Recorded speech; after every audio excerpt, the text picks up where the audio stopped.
తెల్లవారే వెలుగు రేఖలా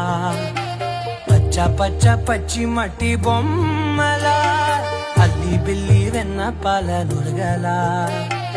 అచ్చ తెలుగు ఇంటి పూల కొమ్మలా దేవదేవుడే పంపగా ఇలా దేవతే మా ఇంట అడుగే పెట్టెనంట బ్రహ్మ కళ్ళలో కాంతులే మా అమ్మలా మా కోసం మళ్ళీ లాలి పాడేనంట.